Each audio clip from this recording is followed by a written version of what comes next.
ये जो free tour करवाते हैं वो हैं फ्री वॉकिंग टूर ओस्लो। ये वहाँ पर हम पहुँच गए हैं, ये मैडम जी करवाएंगी। मैंने ऑनलाइन बुक किया था अभी थोड़ी देर पहले। मैं सोचता हूँ मैं भाग कर जाके पॉपकॉर्न ले आऊँ खाने के लिए, ले ही आता हूँ।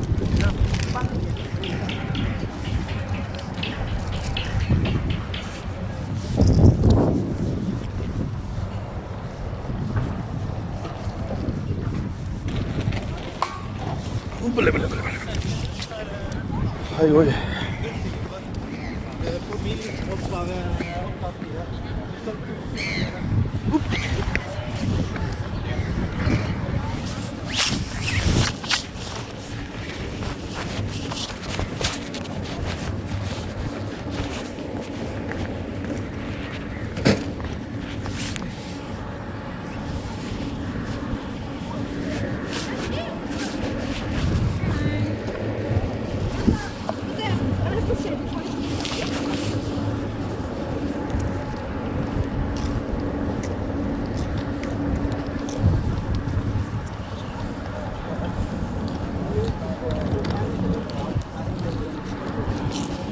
तो ले यार खावे।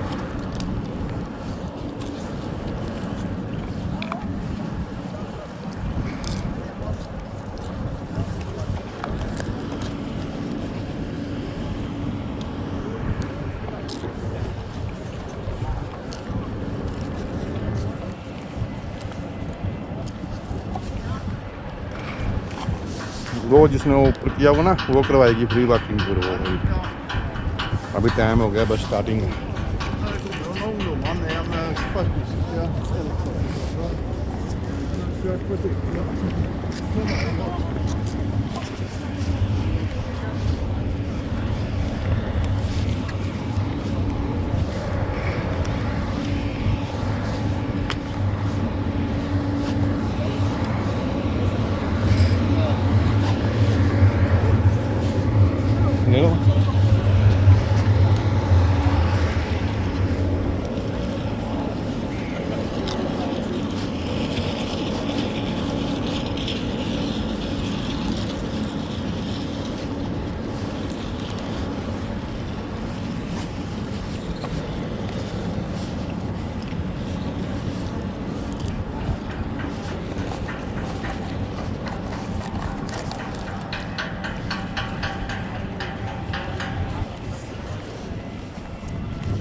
Sagen, also hier, das ist der Eingang zur Zentralstation.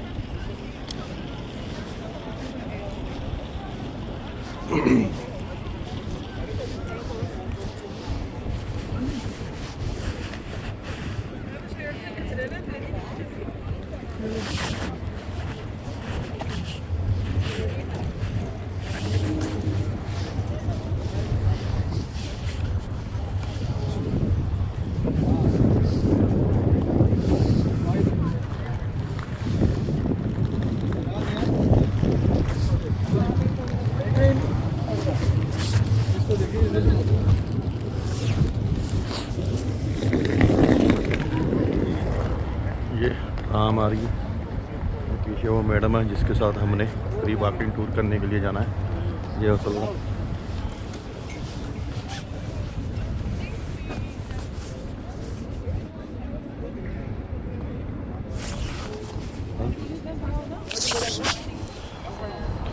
ये मैडम सामने दिख रहा जाएगी।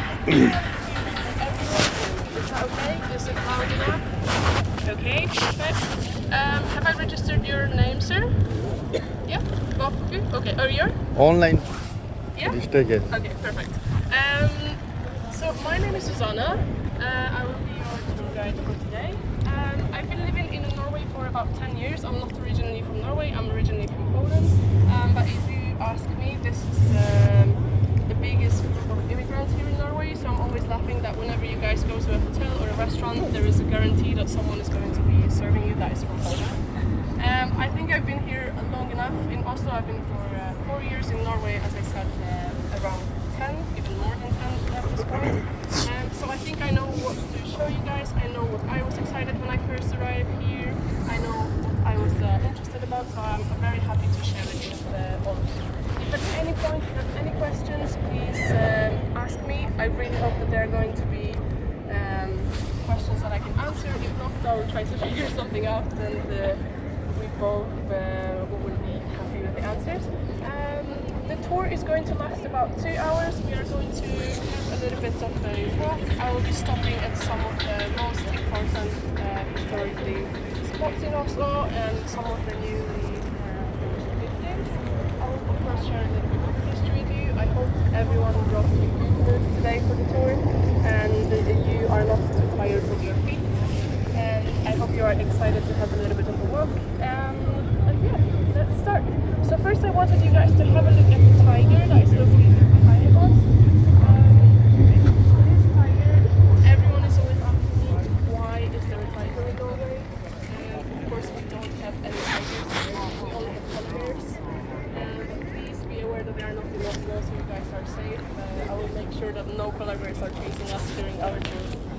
This particular tiger was gifted to the city for its 1000th anniversary. And why was it gifted, you might ask? It is because it was mentioned in one of the poems. It was Bjørnson, who is the first laureate of Nobel Prize in Literature. He was writing a poem about a fight between a tiger and a horse. A tiger representing Oslo, representing a city that is very hungry and that always wants to sort of grab on the countryside. It is always expanding. It is not that welcoming, and it lost its connection with nature. While the countryside, the horse is much more lively, much more happy, much more welcoming, and of course very, very close to nature. I think when you guys look around Oslo right now, of course you get to see a completely different image. As it was mentioned in the poem, it is much more welcoming. We have lots of different immigrants living here. We have, of course, the city being very, very welcoming to everyone coming from the outside. But as all the cities in the world, Oslo is still sort of expanding and grabbing onto the countryside. So this is why the tiger was gifted. I would like you guys to also have a look at which parts of the tiger are slightly different in color. It means that these parts of the tiger are always most touched and most played.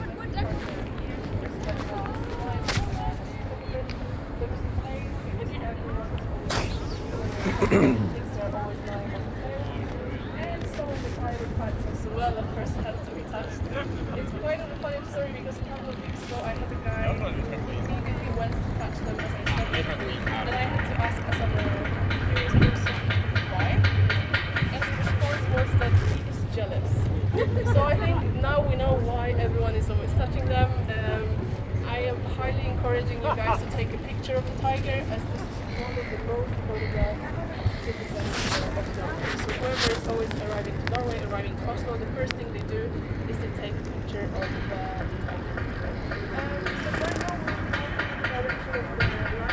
I will be stopping on the side, so please try to spot me. I hope everyone got to see me from the front, so you guys know how I look like. This is how I look like from the back, as you will be mostly seeing my back when we walk, so please try to spot me as I'm walking.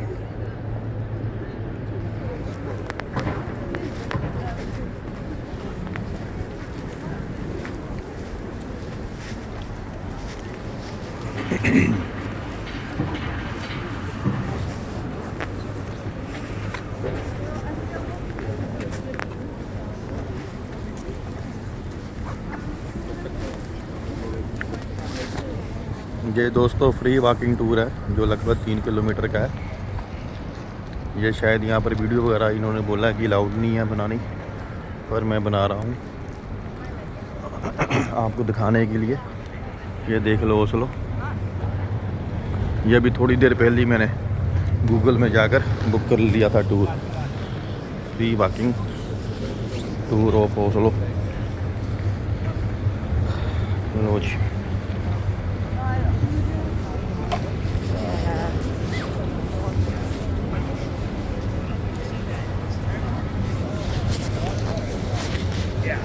Yeah, that's true.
Oslo Central Station.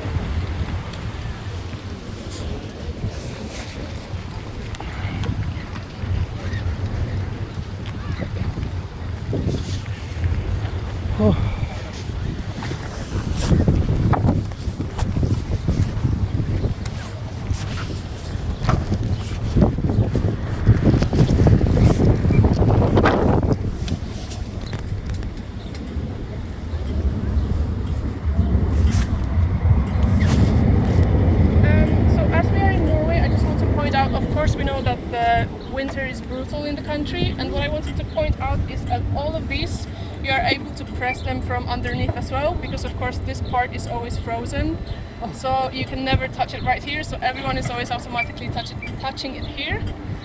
If we are in a more touristy place, of course you will see some marks that say hey, you can press here or here, but if you go a little bit further from the center, you don't even have a button here, everything is being pressed from underneath. So I think it's quite a nice thing to see how the city is adjusting to the cold and to winter. And in some of the places, especially in the city center, we get heated pavements as well. So whenever you are walking, you will get to see that some of the places don't have ice or snow at all.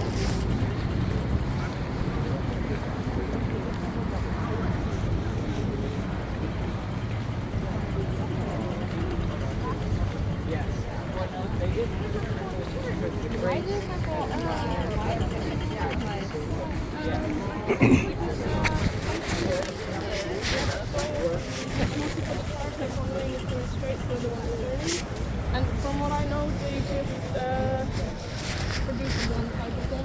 That's why we get three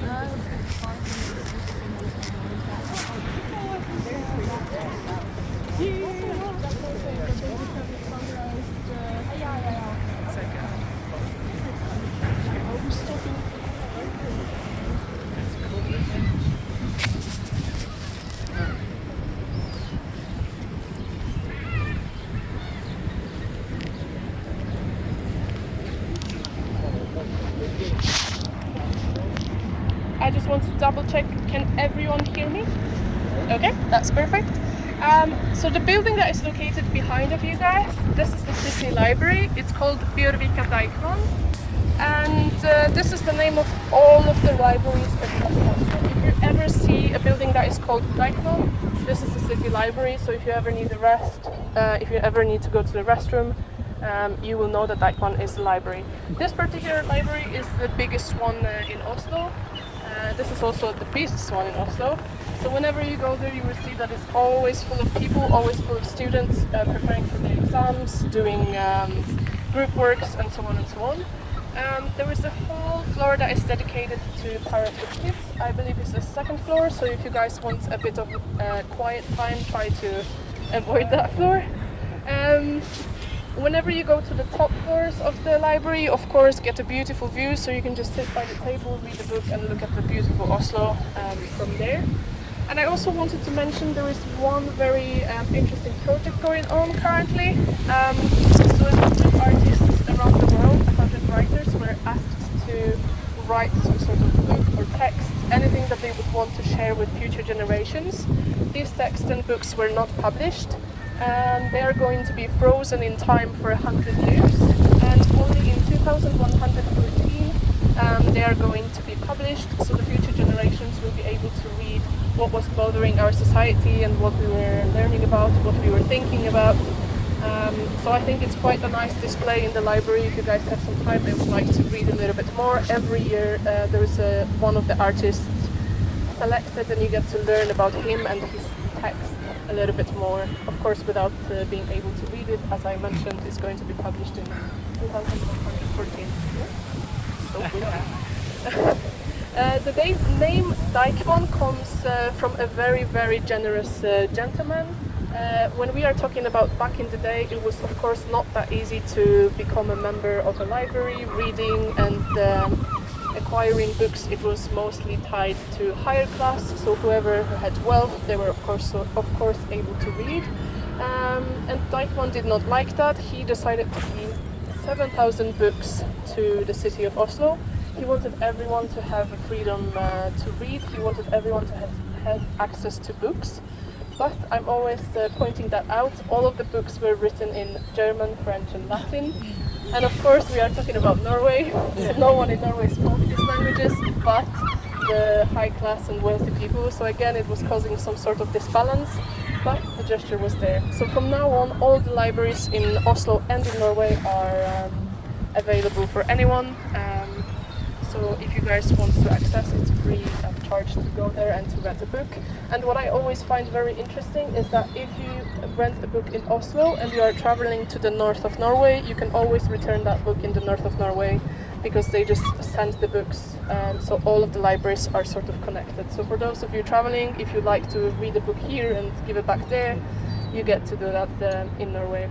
Right now we'll be going in the direction of the Opera House. I'll be standing there again, stopping on the side, so please try to spot me. I will wave in case anyone is passing me.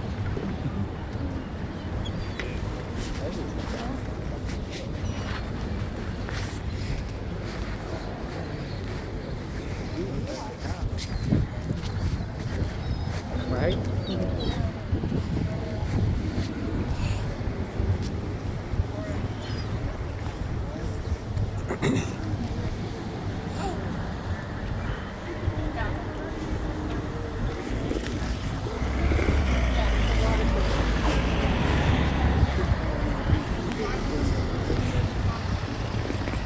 Oh.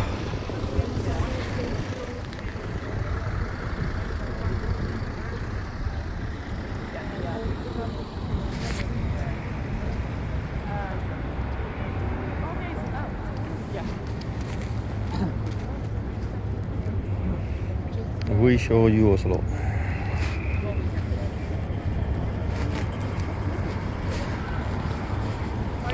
We show you Oslo.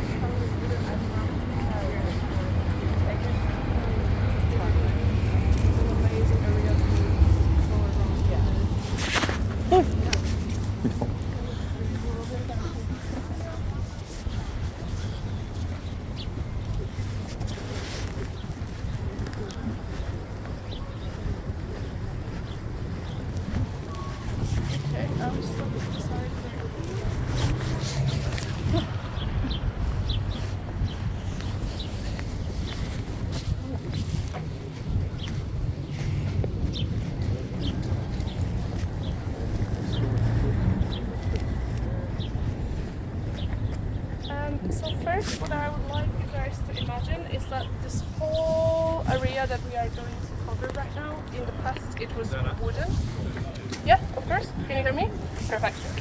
Again, so this whole area that we are walking around right now, it was all wooden in the past.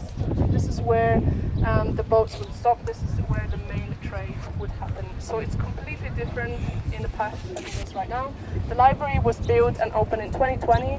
The Opera House was built and opened in 2009, and then the museum that we will see just around the corner again opened in 2020. So everything here is quite recent, and right now it's being adjusted to the needs of the society. So of course we get lots of cruises that are coming to the city.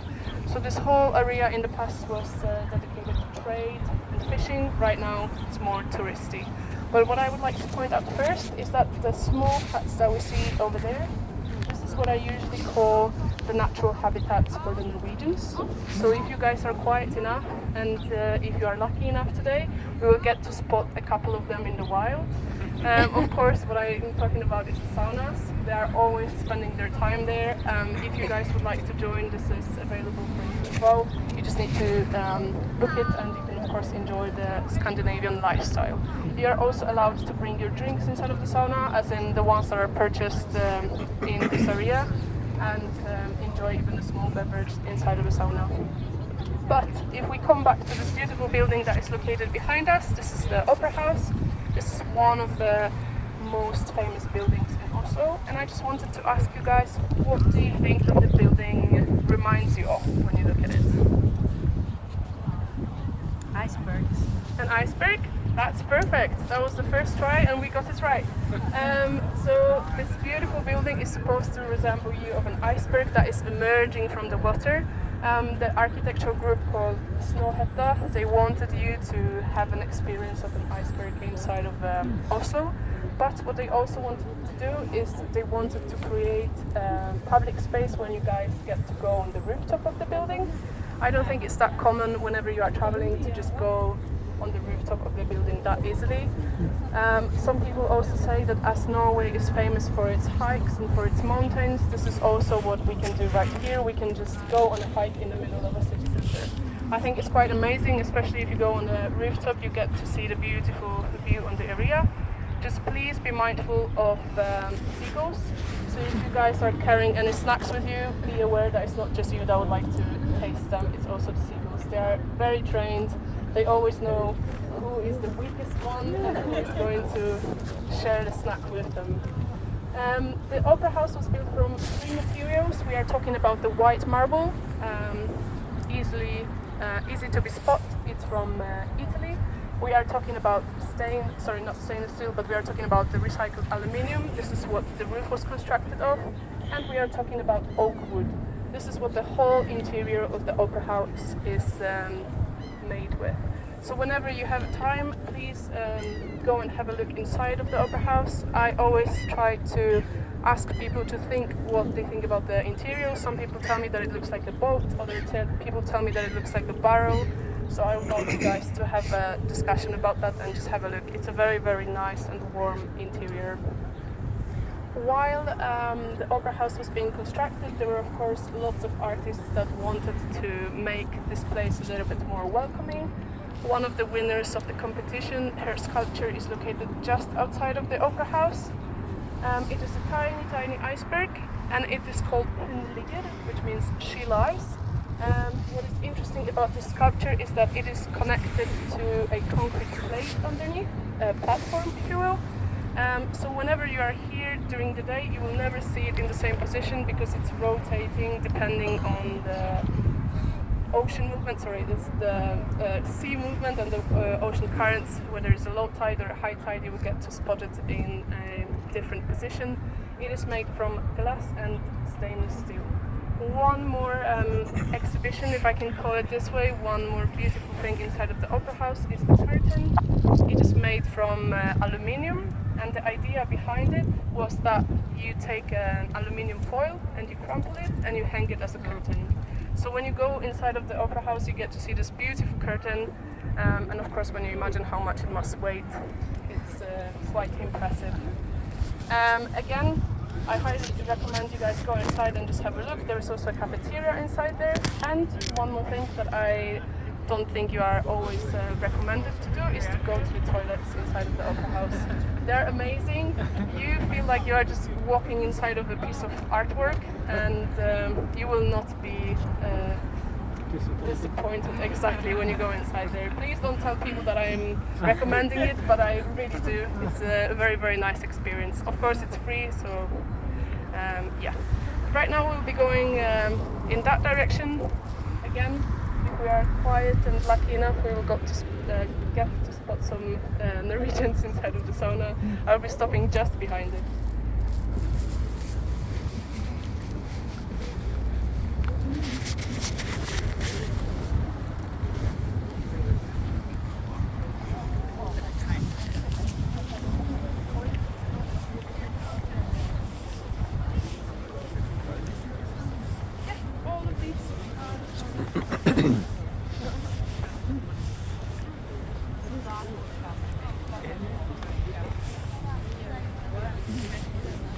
I thought that I was ending up in your vlog or something, but you are actually calling someone, right? Sorry? You are calling someone? Yes, yes. Okay, perfect. Can I record also? No, it's okay. I was just like, am I ending up on a vlog or something? Can I vlog or no? You can, sure. Okay. I mean, who are you talking to? Sorry? Who are you calling? My friend.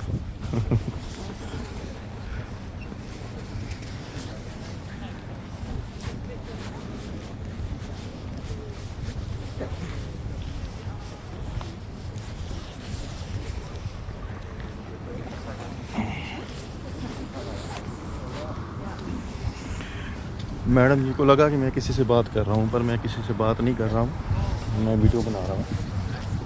क्योंकि इसमें double picture आती है ना, तो उनको ऐसे लगा कि मैं किसी से बुकिंग कर रहा हूँ। मैं ऐसे ही बोल दिया बात कर रहा हूँ।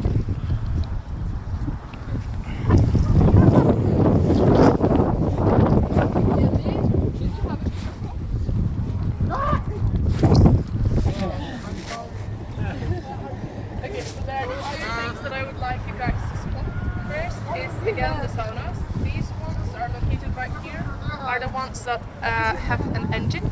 So if you'd like to rent it, of course you get to go to the different sides of the fjord. And why I always mention the saunas is because it was, I think, about 2 years ago, there was a Tesla that drove inside of the fjord during winter. And of course there was a beautiful sauna with an engine that was trying to rescue the people from the car. And this is what I'm always laughing, that it's the most Norwegian picture you can imagine. And of course it made it to the national news, and everyone was laughing about it. And this is what we always call the representation of the people that are driving Teslas. I'm really sorry if there are any people that are driving them. But that was a beautiful, beautiful image, and again, it was the sauna with the engine. So whenever you spot some sort of cubic shape on the water, that is the sauna, and that is just people enjoying their day and having a nice swim in the water. But the building that is located behind of you, as I mentioned, it was opened in 2020. This is a Munch museum. Has any one of you heard the name Munch before? Some people are nodding yes, some people are a bit confused, okay? So Munch is one of the biggest artists, the biggest painters in Norway and also in the world. This particular building is the biggest museum that is dedicated to a single artist in the world. So I think it's very nice to go and to have a visit. Munch, as we are talking about him and his story, he was quite unfortunate in his life. He lost his mom when he was only 5, then he lost his sister when he was 14, and his older sister developed a mental illness. So I would say his art is a little bit on the darker side. It's lots about existence, about death, about why things like this happen. But I think it's very, very worth it to just go and have a visit, especially that in this museum we get to learn about the tools that he was using to create his art. Of course, we get to see some of his biggest painting, including Scream, and we also get to experience how he was living. There was a whole room that is dedicated to what he was listening to, what he was feeling, and things surrounding him as an artist when he was creating. So when I mentioned the Scream painting, there are 3 that are being located inside of this museum. They are being uncovered every 1 hour because they want to protect it from the light and any disturbance or pollution. So if you are there for long enough, you will get to see all of the 3 of them. But if you don't have that much time and would like to just have a look at one of them, it is located inside of the National Museum, we will be walking in that direction, I will point out where the building is located. Of course, the placement of this museum is not accidental. When we look behind the museum, there is a beautiful hill. It is called Ekeberg. This is believed to be a spot where Munch got inspired to paint his painting Scream. So the legend has it that him and his friends were walking on the hill in the park, and they turned around to look at the beautiful sky at the sunset on that day. It was believed to be very, very red, and at that time Munch got a strong feeling of nostalgia. He started to question the existence, asking lots of difficult questions. He got very, very anxious. He couldn't really handle his emotions. It was so intense that he wanted to scream, and this is why he got inspired to paint the painting Scream. So if you guys have some more time and would like to go there and experience it and take a very, very nice postcard for your family, there is a frame that is located inside of the park. Of course, you get to go inside of the frame and pretend that you are screaming, just to take a picture with a view of Oslo. To get there, you need to take tram number 19, and the park is called Ekeberg. The stop is called Ekeberg Park. Just coming back to the Munch Museum, I wanted to point out that the architects, some people say they did a great job, some people say otherwise. Usually when you can see things about the building, it means there's something behind it. Of course, that was the case with the building as well. The whole museum is designed to reflect and screen sunlight, so the temperature inside of the building is always the same. One more thing is that the building is slightly tilted, and this is believed to be a thank you for the city of Oslo that is doing a nodding gesture to thank for a very, very nice painting Scream and giving an inspiration to Munch. So right now we'll be walking in this direction. These traffic lights are very, very short, so what I would ask you guys to do is to turn on your sports mode so no one is left behind, and so we can enjoy our trip.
तो दोस्तों अभी हम Oslo में घूम रहे हैं और ये वॉकिंग टू कर रहे हैं। मुझे इंग्लिश कम आती है तो मैं चुप रहता हूँ, और आप सुन लीजिए मैडम क्या कह रही है ओस्लो के बारे में, सारी जानकारी दे रही है।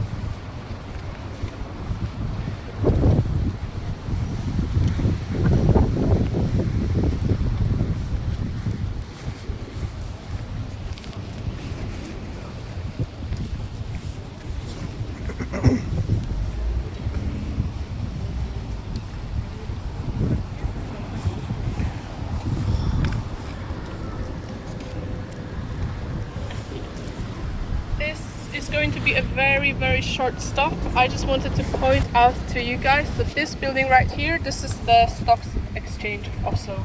So this is the smallest one in Scandinavia, and I usually just point it out because you would never imagine that this is how the building is going to look like. So yeah, this is again the smallest one in Scandinavia.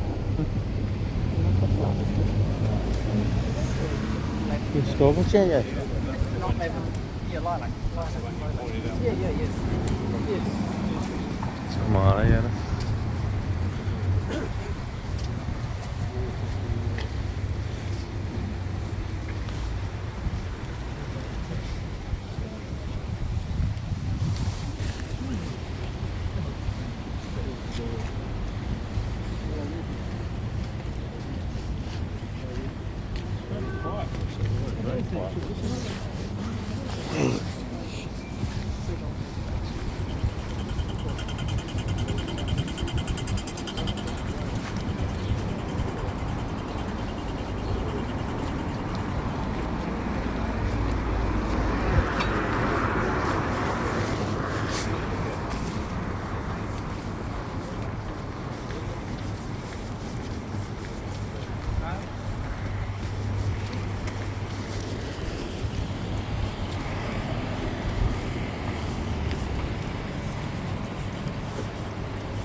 Wait for everyone.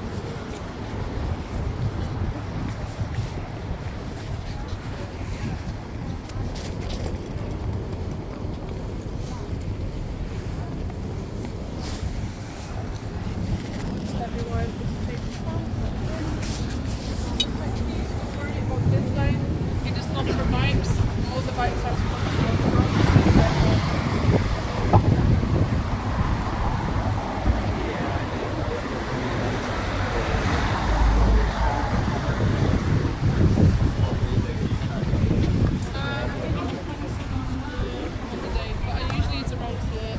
Sometimes when there are performances is later, so it's best to check them.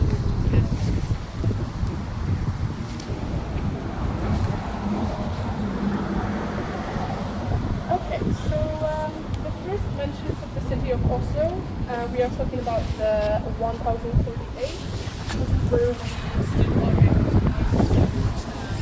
written mentions of the city.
both of these buildings.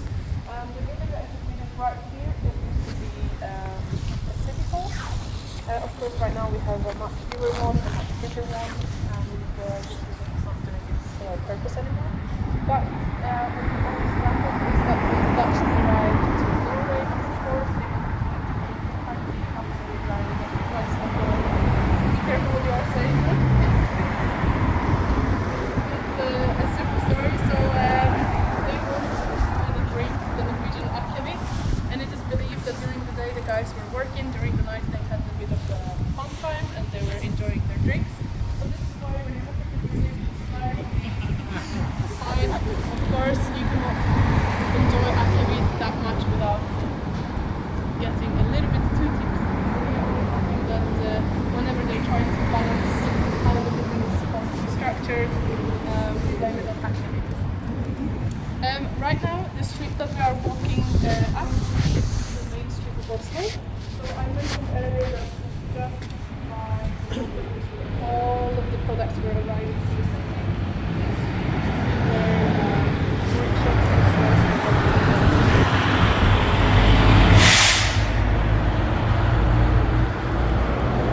right now, the traffic is very smooth. I know you guys don't believe me because it's a lot of cars, but really the street is very quiet. All the cars are always going into the tunnel and they go out at a completely different part of town. So this street is usually very, very calm and quiet.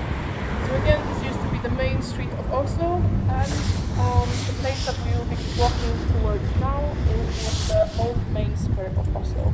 But before we get to the main square, I will be stopping and turning left just to point out to you guys the oldest restaurant in Oslo. So if you try something local, I highly recommend just going there and giving it a try. But we'll be walking now and again turning left.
Chiare.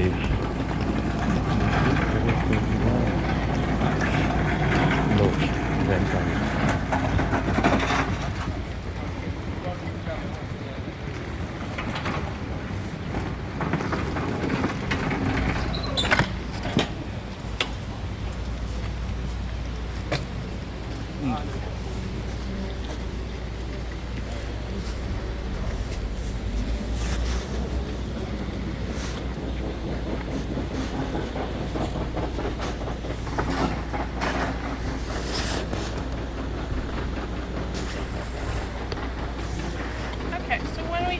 At the restaurant right here, this is believed to be the oldest restaurant of Oslo. This is a place where you guys get to try some of the true Norwegian dishes. It's usually not that easy to try and find something traditional. Of course, Norwegians love pizza, burgers, sushi, you name it, everything international is here. It's rather difficult to find something local. If you want to have a full experience on how the restaurant looked in the past, it's very, very nice. I highly recommend to go there. When I'm talking about Norwegian food, of course I'm talking about salmon, of course I'm talking about any products from the sea, I'm talking fish soup, the mussels, the shrimps. There is a beautiful sandwich, a baguette with shrimps and mayo that is really good. For those of you that don't like fish, there is of course any sort of steak, any sort of meat. We are talking moose, we are talking whale if you're lucky in some of the restaurants, so please give it a try and eat something local while you are in Norway. I also wanted to mention a little bit more about akevit. This is the alcohol that I was talking about. This is a very, very heavy, I would call it this way, liquor.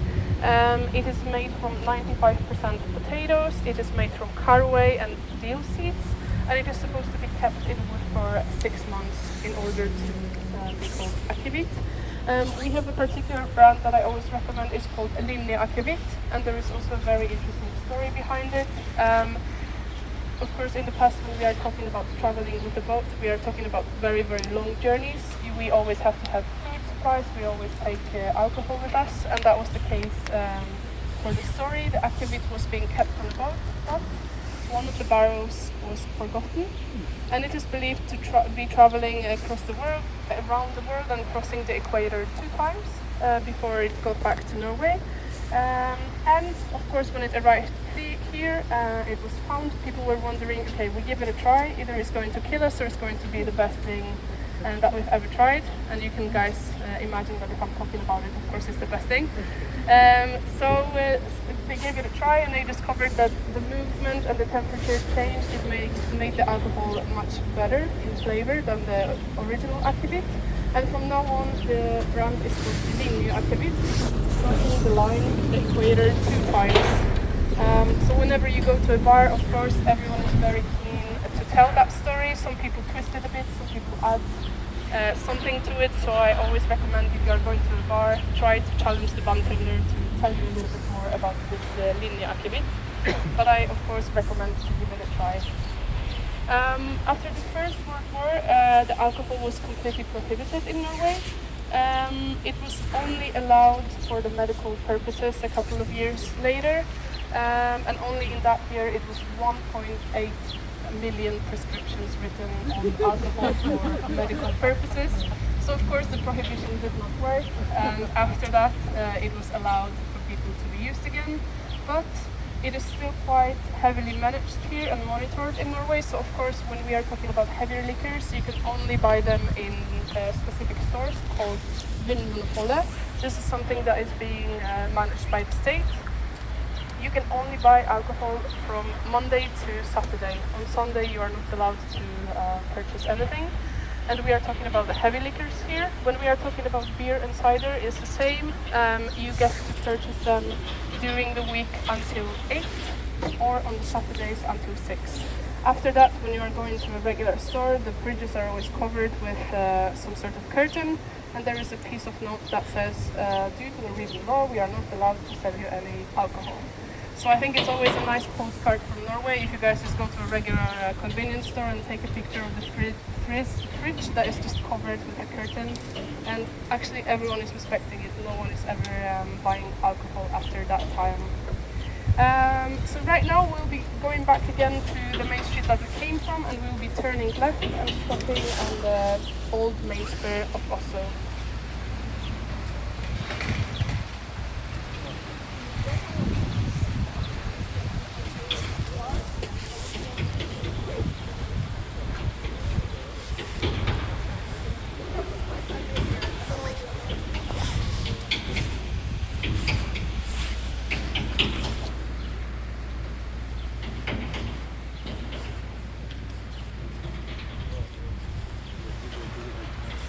Oh.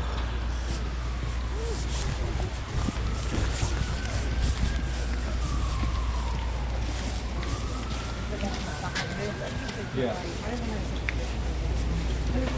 Control too much because I know you're more free.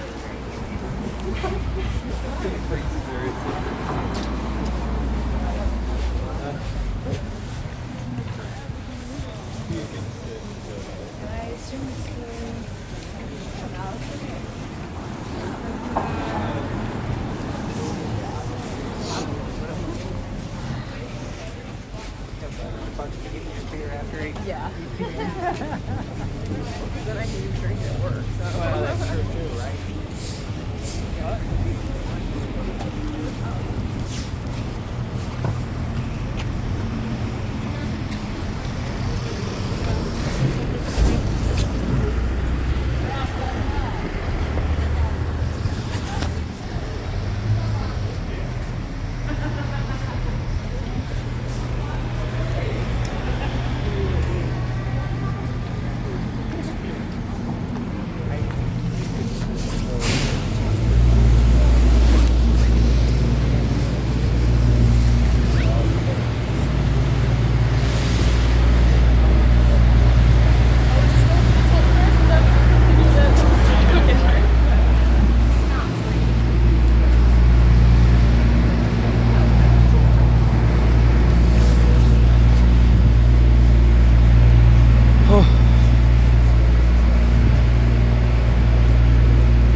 K7 वो हमारा hotel आ गया जिसमें हम रुके थे, वो रहा hotel हमारा K7।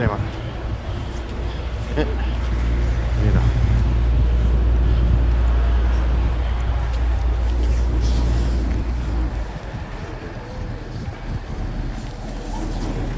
पहुंच गया।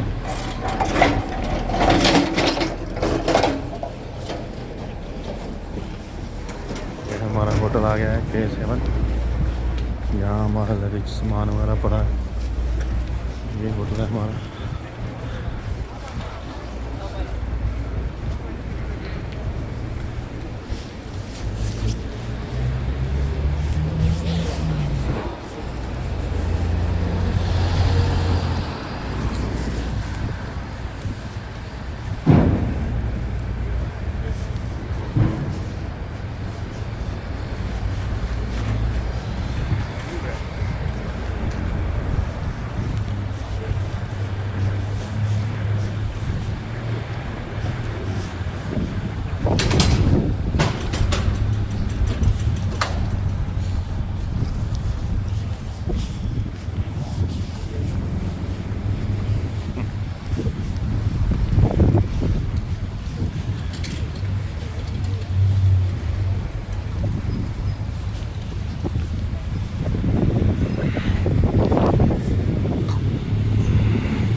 On behalf of the city that these traffic lights are not working. They were only working for one day. That was the National Day a couple of days ago.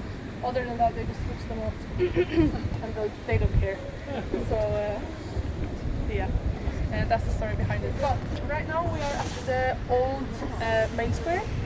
So when we were talking about the fires sort of destroying the whole city and the city was decided to be rebuilt somewhere else, it was moved right here.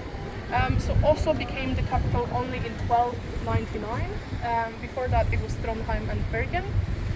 And it was a capital for less than 100 years.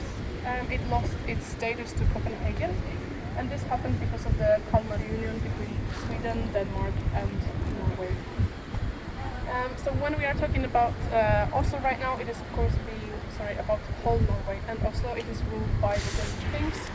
And this was the case whenever the city was supposed to be rebuilt. It was a Danish king, Karl of Denmark, that decided to move the city right here. The legend has it that he just looked at this area right here. He decided this is going to be the best when it comes to its strategic location.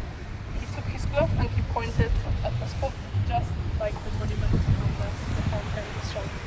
Please don't worry, he has a full body monument that is located at Norway, and he doesn't lack any limbs there. He has both of his arms. This is just a representation of the fountain. But of course, as every proud king would do, when he is deciding to rebuild the city, he has to know that everyone has to know that it was him that rebuilt it. So he decided to name the city after his name. So from now on, we will not be talking about Oslo. We will be talking about Christiania. Of course, his name was Christian of Denmark. So Christiania was a way to show to the world that it was him who rebuilt it. Why it was a strategic location for the city is because just behind these buildings we will be able to spot a fortress. It was built in 1299, just the same year as the capital of Oslo. Unfortunately, we do not have enough time to go inside of the fortress, but whenever you guys have some go inside to get to see how Oslo looks like. Kept in a very, very nice shape, nothing is damaged. There is a couple of museums inside of the fortress. There is also a military base, and in the past, of course, there was a prison that was located inside of the fortress. But I will tell you a little bit more about it as we will move that side. We will be stopping just next to the entry. I will point out where you guys can go when you have more time, and then after that, we will stop at the viewpoint to get to see the panorama of the business area. So I started the whole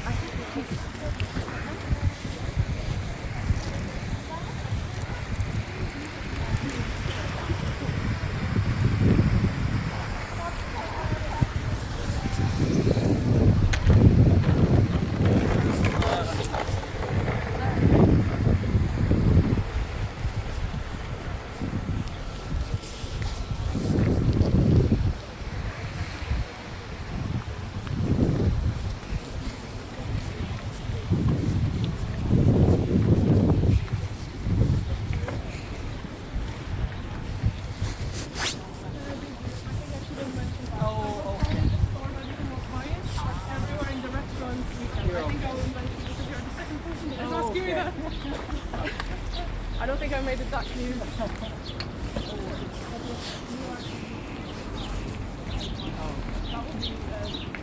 Yeah, I was thinking the same thing. It's a lot of fun. Yeah. Okay, if we can stop right here.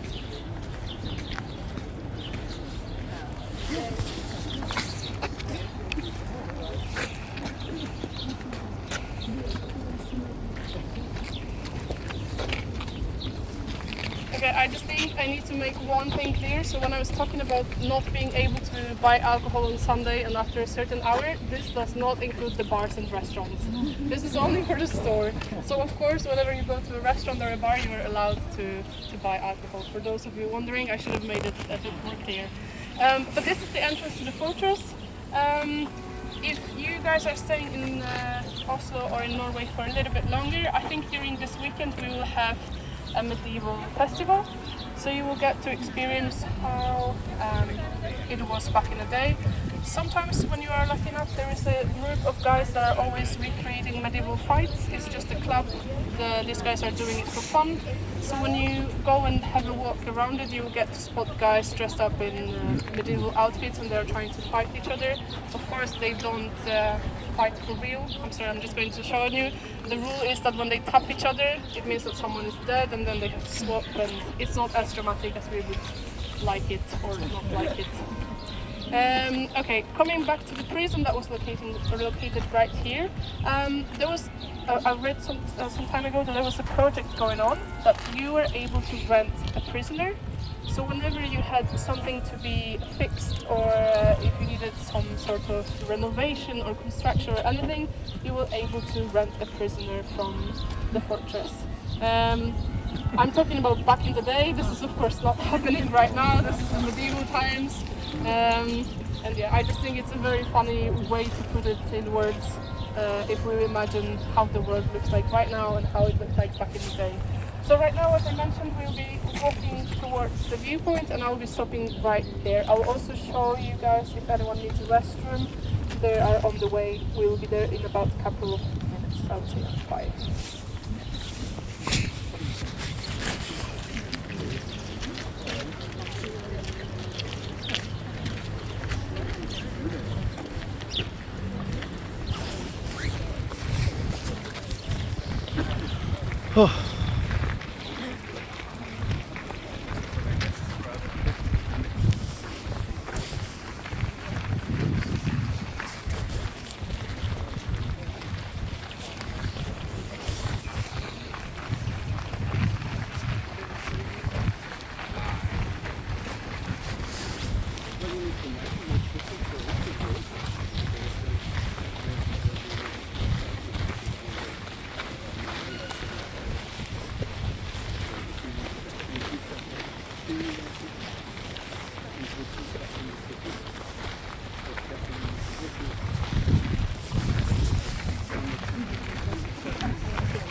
भैया मैं तैयार Okay, I will give you guys a minute or two just to take a picture and then after that I'll tell you more about what are you looking at.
Photo खींच के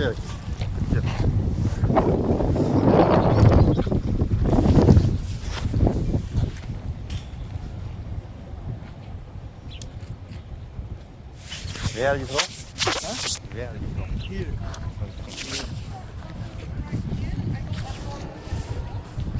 Vänta, visst var det? We are right there. It's called the Akademia. This is right now is being dedicated to offices and any buildings from big companies. In the past, all of this area again was dedicated to fishing industry, and we were talking about everything being wooden, being slightly different than it does right now. So the area right here in the past, this is where all the boys would always go to swim after work. So this is where all the huts were located, and you got to just keep your boat in there, sort of garages. And this is where there are lots of pictures of people just going to swim after a fishing day. This area right here is where people of Oslo would always come to buy fresh products from the sea. So if you look at it right now, it's a little bit different. This is where all the tourist attractions are starting. Most of the ferries going around the fjord, going to the museums. In the past, this is where everyone would come to buy fresh fish. Right now, at the end of the pier, we still have the fish market. So if you guys are interested, I would recommend to check when it's open, because I'm never lucky to see it open. I think they have very, very difficult hours. But for those of you interested in traveling a little bit around on a boat, there is a local ferry. I think it's actually leaving right now, so you get to see which one it is. To travel with that ferry, all you need is an app for the public transport in Oslo. The cost to go to any of the islands or the other side of the fjord is around 80 kroner. So it's much cheaper than the guided tours. But if anyone is interested in the guided tour, of course, they are leaving from here. The cost is around 400 kroner, so you guys decide what sort of a trip you would like to go on. I will just mention that if you would like to feel a little bit more like a local, what we usually do is we buy the one-time use barbecue, we buy the sausage, we buy the buns, and we always take the local ferry, go to any of the islands, and we have a beautiful barbecue there, of course with the opportunity to swim.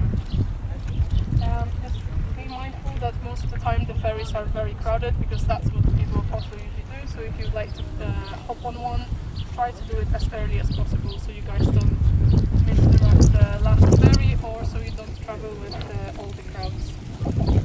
And if you look in this direction, we get to see the National Museum. I mentioned before that this is where the fourth scream is displayed. If you look to the side, this sort of bay-like building, that's the Nobel Peace Center. Again, if you look at the end of Akerbygget, this building with a very, very weirdly shaped roof, that's a contemporary art museum. This is one of the main spots where everyone is always going to sunbathe and swim. Just outside of it, you get the beautiful, nice green area where everyone is always just putting their blanket and enjoying the sun. I also wanted to point out, right at the end there, you get the nice ice cream store. It is called Paradis. I'm not sponsored by them, so I'm just mentioning it because I really like it. They have really good pistachio ice cream, so what you always do is you just go there, buy ice cream, and enjoy the view on the sea. It's a very, very nice spot to go. Just remember that when you are going next to the contemporary art, you are actually entering an island. There are two bridges that you need to cross. The moment you are crossing the bridge, you are no longer on the mainland, you are already on an island. That is just being connected to the mainland with two bridges. Right now I will be going downstairs. If you guys need one more minute to rest, or if you want to take a picture, please do so, and I will be waiting downstairs to tell you a bit more about the city.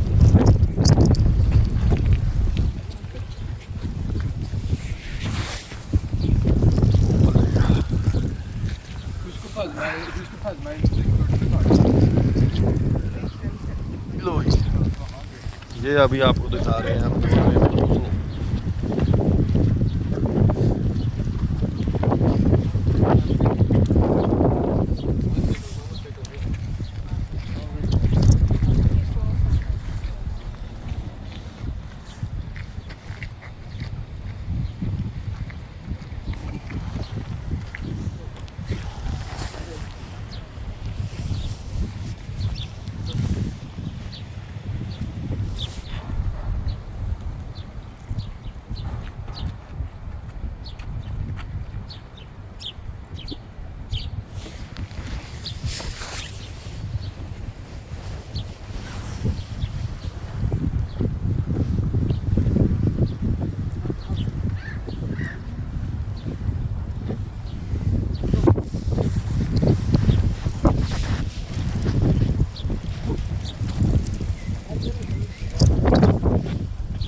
Thank you.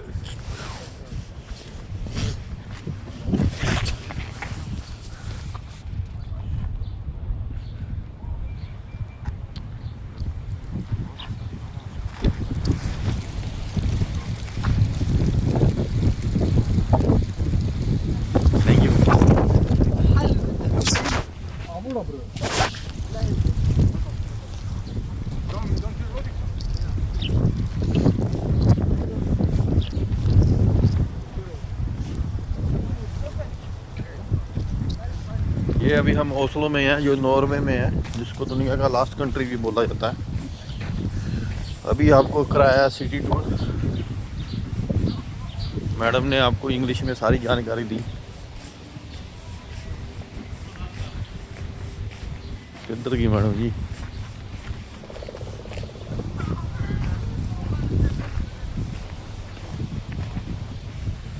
कमाल है यार। ਉੱਥੇ पहुंच गए।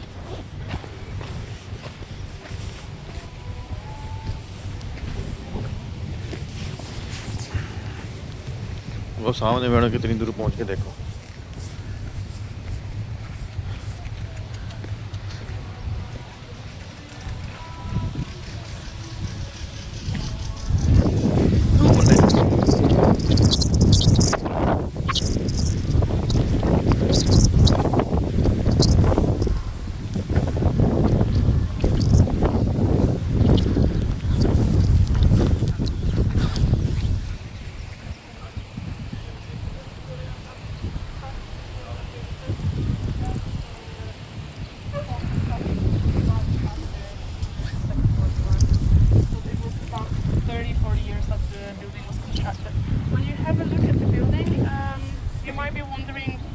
Why the color doesn't match, what is happening, did they not have the same type of brick?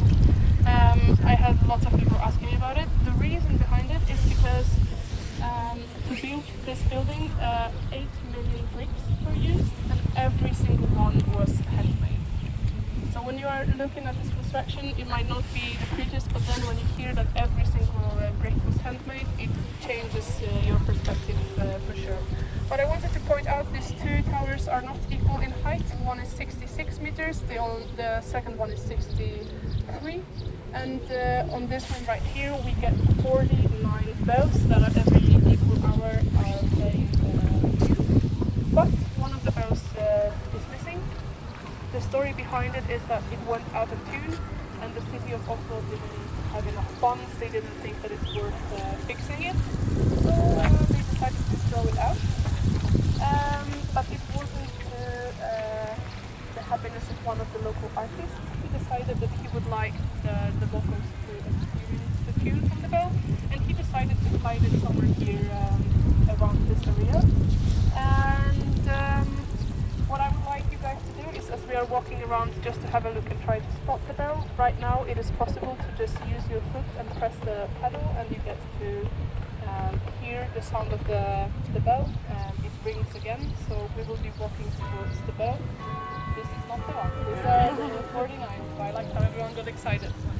So we will be walking in that direction, and somewhere along the way we will be able to spot the bell, and this is where we will stop.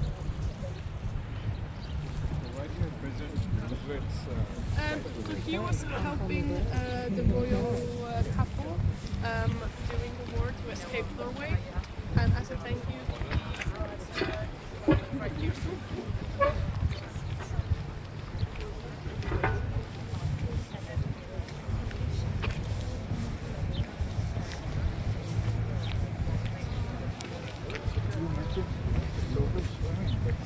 So cold, you need a wetsuit.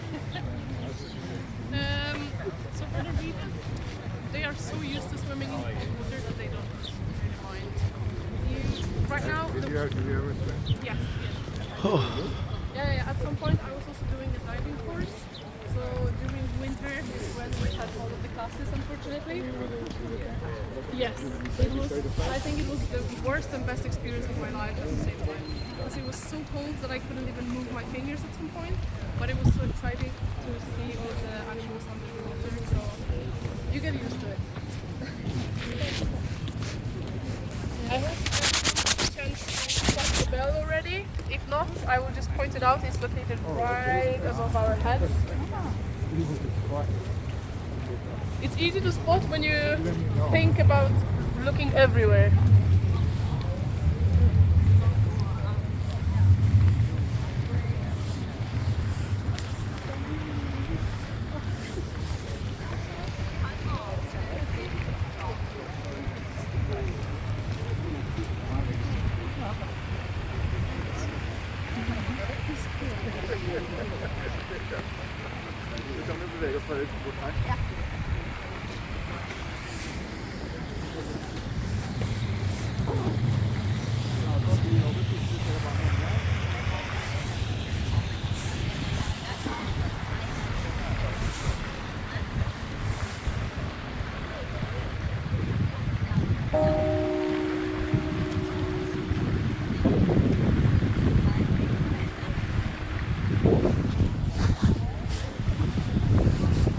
Take my photo. Huh? One picture. Yeah, no problem.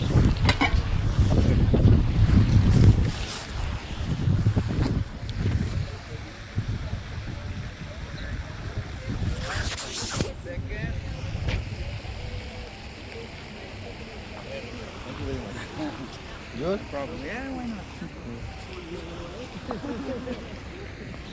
All right, second. Thank you.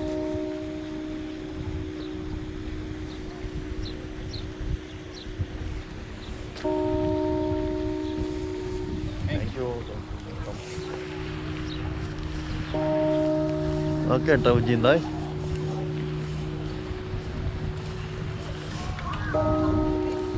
ਆ ਉੱਥੋਂ ਵੱਜਦਾ ਹੈ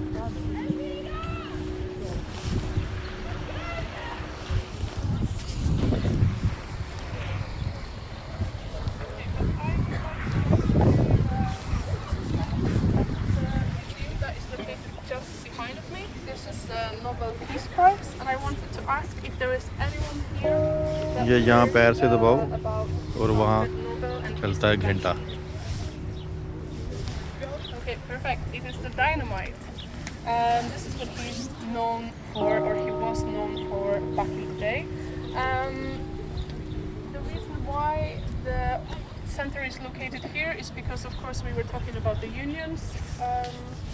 At that time, Norway and Sweden were in unions before the divorce and being awarded in Stockholm. One is being awarded here in Oslo, and we are talking about Nobel Peace Prize that is being awarded here. It is being awarded inside of the City Hall every December. But I wanted to tell you, yeah? Someone? No, sorry, I thought there was a question.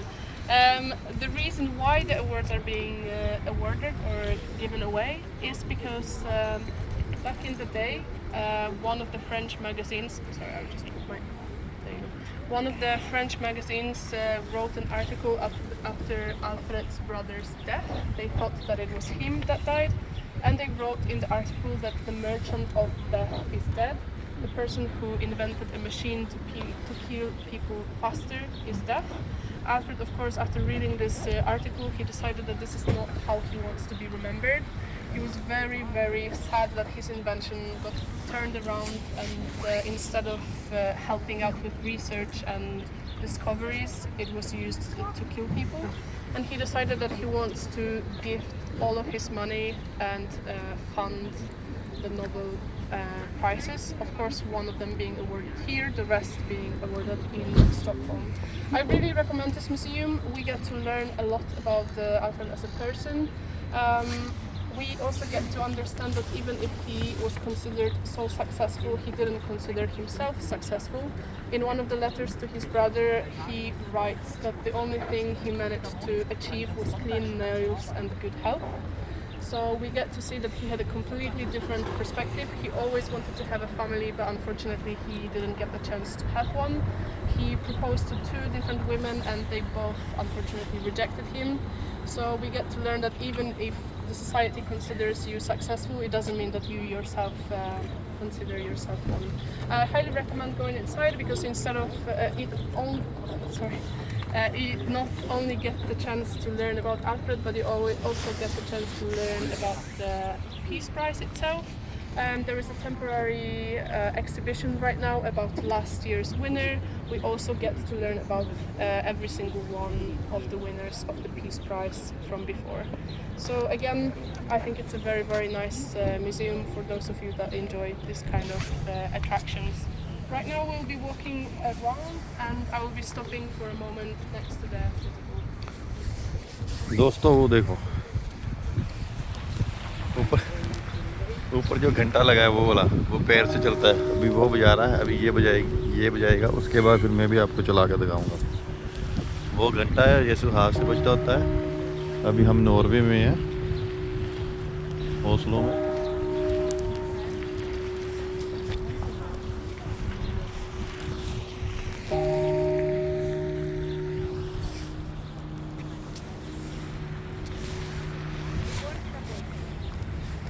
ये देखो अभी मैं पैर से इसको बजा कर दिखाऊंगा। ये पैर से ऐसे बजता है, वो सामने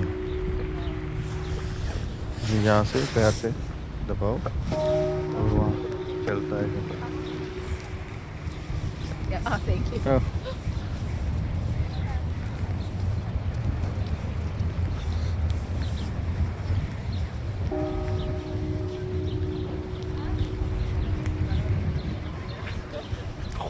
Prova. Andiamo a prova. Che grande. Oh, bolle.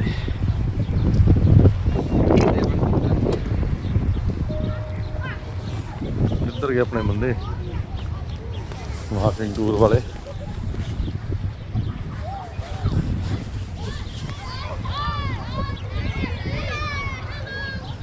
Hello hello.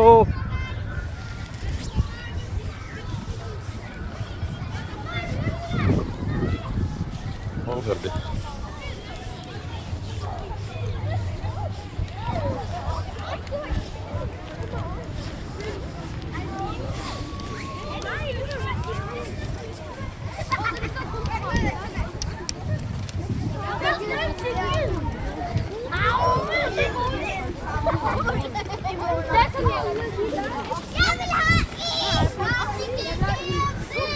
ये देख लो बच्चे।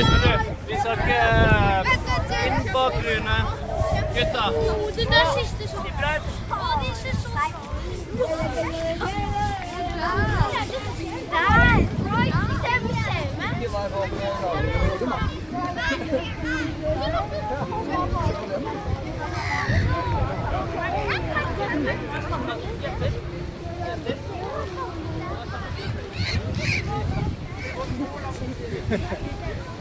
Det är ju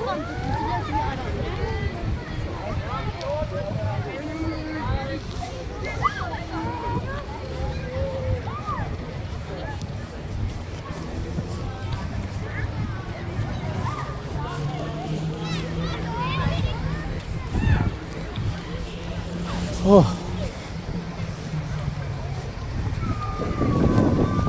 Hi, I have a question. Are you talking to someone on the phone or is it a stream? Because if it's a stream, I then am I would... video for vlog. Okay, could you turn it off then? Because you are not You say supposed you to can have... I thought that make you were video calling someone, not You- recording the whole thing. Okay, no problem. Thank you.